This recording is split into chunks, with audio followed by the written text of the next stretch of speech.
Good afternoon, everybody. My name is Klaus Müller. I'm a solutions architect from 42Q. I'm here on stage together with Christoph from AWS, and we both want to show you something about what 42Q does together with GenAI, and mainly, what does this have to do with Author? So, as a solutions architect, my job is to think about what is the next things that we're going to implement in 42Q. So what new features should come up here, what does customer wants, and of course I'm also getting some information and some requests from my bosses. And as you may think, GenAI is all over the place. So my bosses came to me and say, Klaus, I think we need to do something with GenAI in 42Q, which translates to me, do something with GenAI. So I was thinking, what is that, right? Where does GenAI really fit in an MES system? Now, after some brainstorming, we figured out, we have some challenges, and we really have some challenges where we don't have a very good solution for. For example, an MES system like 42Q is getting very complex after a while. So 42Q is a full-featured cloud MES, which means lots of features, lots of modules, lots of configurations, and this can become quite complex at some stage. So you may end up with kind of an expert knowledge or whatever. Whenever new features are coming out, so let's say 42Q releases a new version that we do usually every 2 months, new functionalities, you have to read change logs, you have to read changes that may come up. You need to learn again. So who can keep up with all of this? Then this system doesn't really speak my language. And on the one side, it is really my mother tongue language, German or English, where 42Q provides you a set of 7 or 8 different languages. But it's also the context. How do I say something like a product? Is it a part number? Is it a material number? Is it whatever, right? Is a unit or a serial number? So people have different meanings for things that are in 42Q. And on top of that, how do I know all of this? So whenever I have these questions, I usually go to my MES admin and usually these guys are very, very busy. So it's not always easy to get a hold of them. So we thought about, hey, we have a use case. We need a chatbot.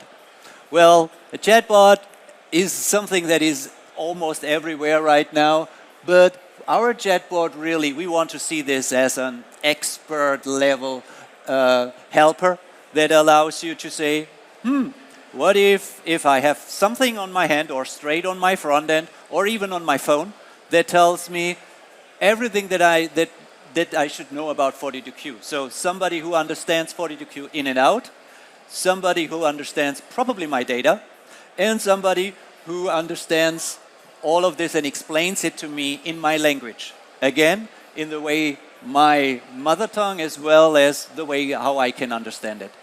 So chatbot, that was then my solution to get further. And we started with a phase 1. We started with what we call interactive helper chatbot. So what we did is we first trained it. We added all our documentation that we had. We transcribed all our training videos where we explain how 42Q works, where we give tips and guidance. So all of this got converted and got loaded into 42Q, into the chatbot. So from that point on, the chatbot knows 42Q. Then we embedded the chatbot into our portal so that it is always there. It is, once you are logged into 42Q, you have it right away. It is by design multilingual, which means he understands almost any language. He stays in context, which means whenever you have a question, you may not really understood it, so you ask again, all of this is happening straight out of the box. And finally, for every answer that he gives, he points you straight to the resources where he found this answer, which means If I want to know how to set up a part number, he explains it step by step. This is how you set up a part number. And he says, and here's the documentation where I got it. Or here's the training video where I got it. So all of this is available. Well, Arthur was born. That was the main thing when we all said, yeah. Now, what is this Arthur? Why do we say Arthur was born? Why is it not Chetty, or why is it not Robbie, or whatever? Well, I'm not sure. You may know that there is an answer to the ultimate question of life, the universe, and everything, and this answer is 42. For all of those who are not aware of this, I recommend reading Douglas Adams' book, Hitchhiker's Guide to the Galaxy. He clearly explains that, why it is 42.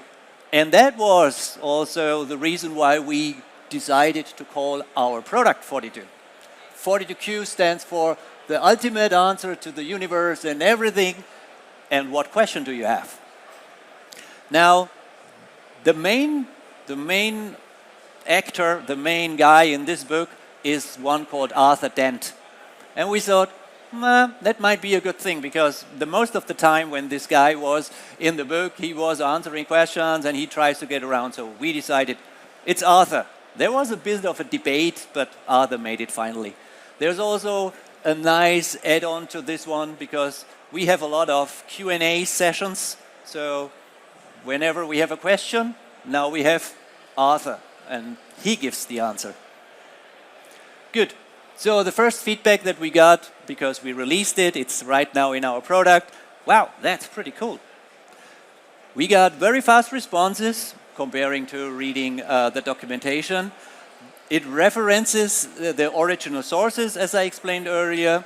It gives you also a comprehensive understanding of the whole system. Usually when you ask people, they may tell you what they know about it and not the whole story. I have to say even that internal teams are using Arthur more and more, because you may know that that's the only way how to do it, but 42Q is quite big, so there is always another way to do it. Arthur knows everything.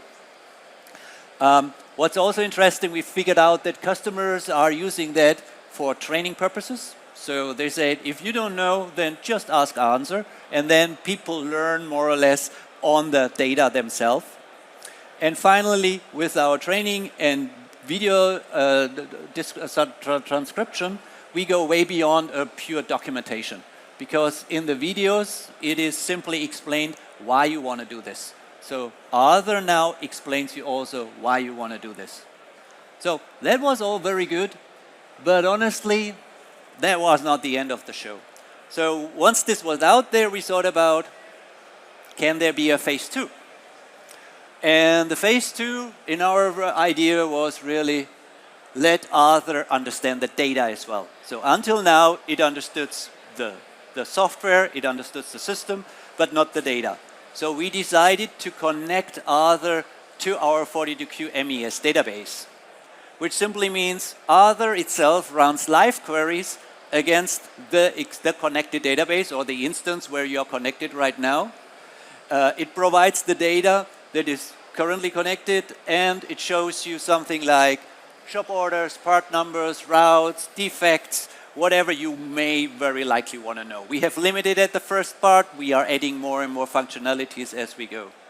So now, in combination with these existing documentation helpers, it shows the data as well in any language. So it translates on the fly, and also in any form. Because you can ask him, give me this in a table, or make me a flowchart out of that, or aggregate it to me, summarize it up, or whatever. So Arthur itself, by using LLMs, is very capable with all of that. And then the surprise happens, the mystery happens. So once we first connected Arthur to our database, and well, we call APIs, right? And you get back JSON code, just part number, units, defect code, location, whatever. Arthur immediately starts to explain the data. He just summarized it up. He was explaining what statuses means. He's explaining what you should do with information. He said also what's probably missing on the information. He suggests you new things. As an example, I put here one of the screenshots where I asked Arthur about a specific component that had defects. And I wanted to know, did we actually replace those? And that's a tricky question because in traceability records, you cannot really say if it, because the component is still there. But Arthur was looking through it and made it clear that, well, not that easy to guess, right? So the component is still there. It got repaired, of course. It got immediately repaired, which is also interesting. Then in the components list provided, there is still the components here with the reference designator, with the component number, and also an indicator that it was not removed. So there is a removed 0, but he knows it that based on the documentation, 0 means there was not removed. Then he makes some suggestions that, well, there is also something to note that the repair might happen on the component level itself and was not really by replacing the component. So, and I was really wondering, where do you know all of this from? And then we figured out, it's actually out of our training videos, because this is the examples and this is the guidance where our training videos were using these examples. So that was quite interesting, and I was really super surprised about all of this. So now, let me quickly give you a little demo how Arthur really works when you start working with it. And I hope it starts right away.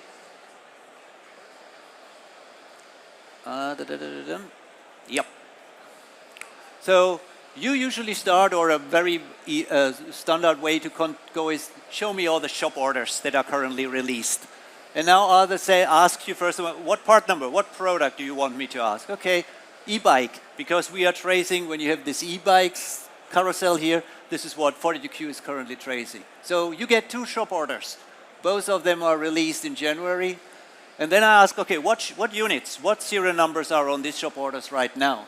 And then you will get a response where it says, yeah, 43 units have been processed. The remaining 57 units are still not yet to start, and some units have defects. Then it's a summary. So give me the units, give me the serial numbers, and ideally give it me in a table. I want to cut and paste it out. I want to use it for something else. So then you see, okay, here are the serial numbers. Keep in mind, these serial numbers are really only the ones that have a defect, because earlier we were asking, I only want to see the units that have defects. So Arthur already figured out, now we are staying in the context. The context means serial number that have defects, so all of those have defects. Now I've asked him, are there any attributes? Attributes in 42Q are key value pairs, parametric data that we add to units. So are there any attributes recorded for these serial numbers? Again, those are the ones that have defects. And Arthur found out that, yep, there are attributes here. And here are the attributes based on every process. And he figured out that all those attributes are consistent through all these units, which may indicate probably that is one of the reasons why they failed, right? Because obviously we are collecting data, all of those fails, all of them have the same on. So we are asking him what work shift was working on that one.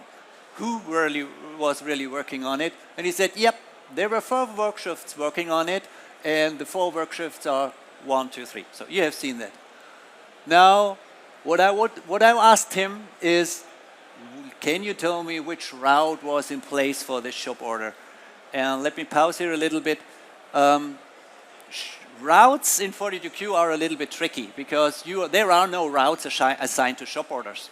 There are routes assigned to part numbers, and part numbers are assigned to shop orders. And based on where you start your serial number, that's the route. So it's a little bit tricky to understand this, and I was really wondering what Arthur says about it. But Arthur made the clue and really figured out, yep, I know that our routes are assigned to part numbers, so I try to figure out what part number is running on the shop order, and then figure out, okay, this is the route, and it's just following a very easy step. Stage 1, inspection, welding.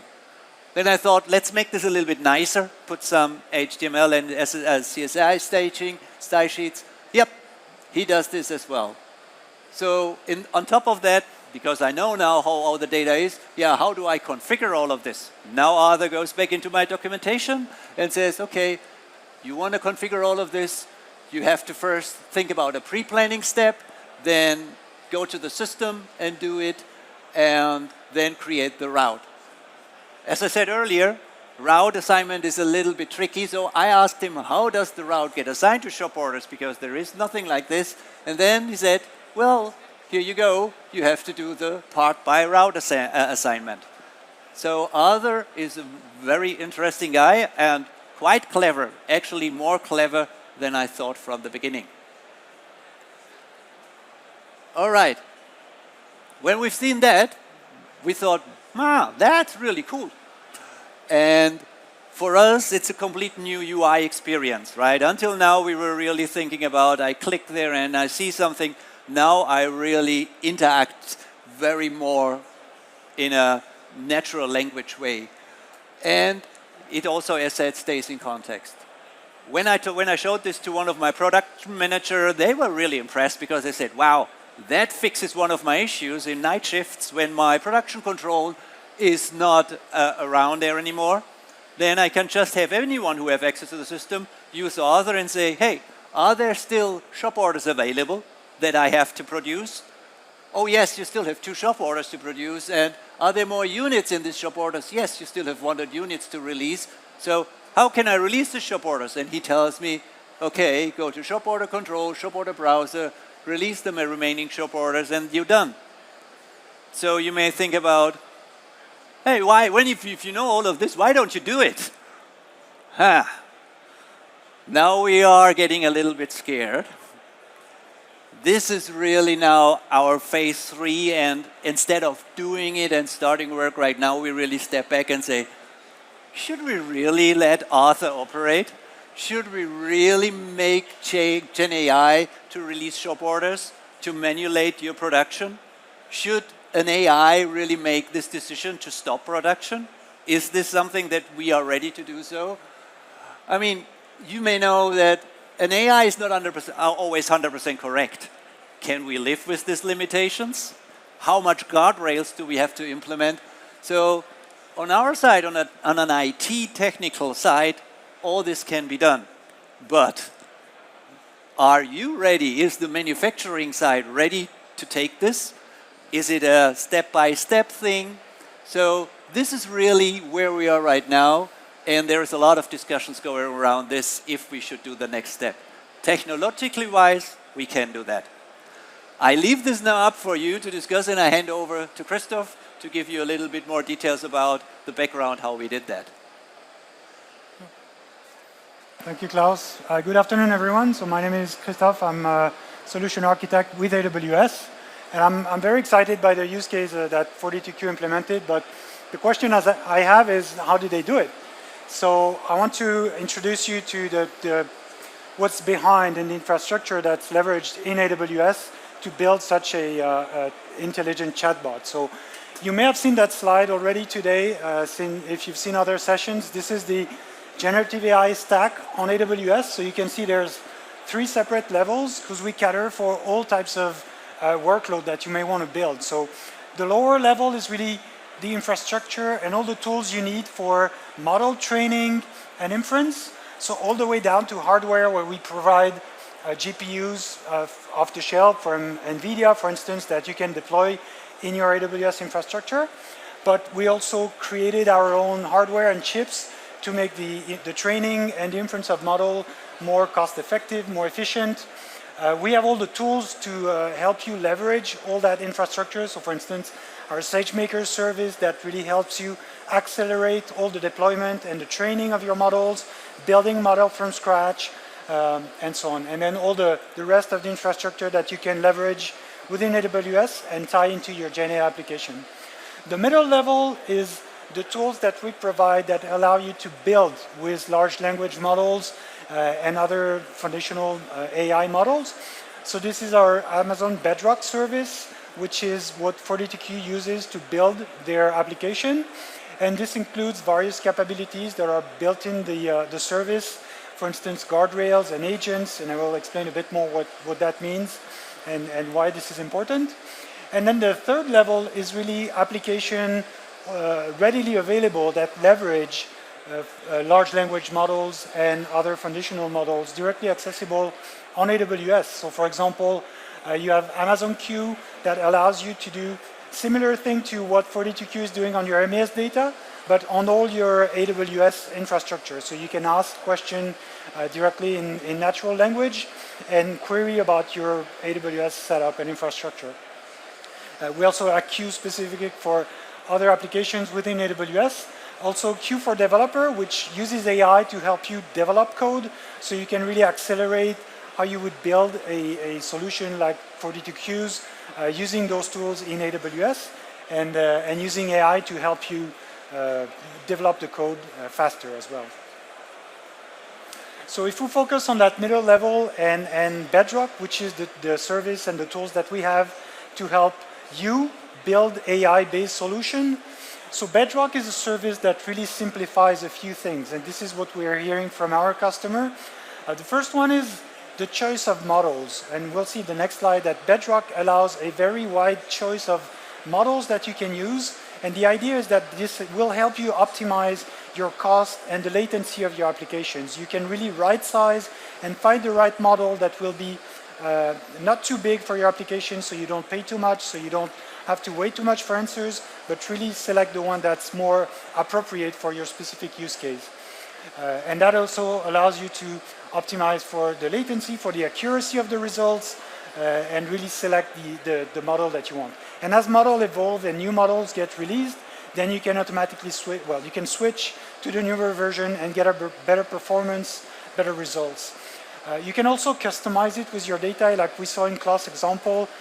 One of the benefits of using those applications is not just using the LLM model on its own, but it's really enriching it with all your data that's available, whether it's data that's in your 42Q MES, in your documentation, or in other places that you can go and query. We also have guardrails. I like the fact that you raised the question, should we let AI take care of these things? And we're adding more and more responsible AI checking and guardrails that you can easily implement. We can provide explanation of the chain of reasoning of the LLM to make sure that we have more control about the answers that we're getting and understand better how did the model come up to this answer, so we can, well, better protect us against these sort of issues. And then Bedrock allows you to build and orchestrate agents. So that allows you to reach out and call external APIs, connect to different sources of data, for instance, your MES, and get all that data integrated with your documentation, maybe your maintenance log, and you can really combine all that data and provide a more comprehensive answer in natural language. So like I said, in Bedrock, we have a very large offering of models, and this grows every day, and that really allows you to select the model based on the specific use case that you want, whether it's a coding assistant, whether it's a multimodal model that you want to use with images and video and mix it with like text and data. So we support some open source models. We have some Amazon developed models that are available. You can generate images, you can generate video, you can generate text. So all that with a similar API to use them makes all those models really an API call away, and you can, like I said, make the model evolves in the future and keep all your code similar.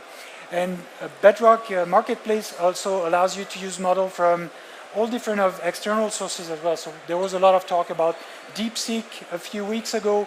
So now you can run DeepSeek in Bedrock in your own account, and you have all the guarantees that your data is not leaving your AWS account. So it's not going to be used for any other thing, any retraining of the model.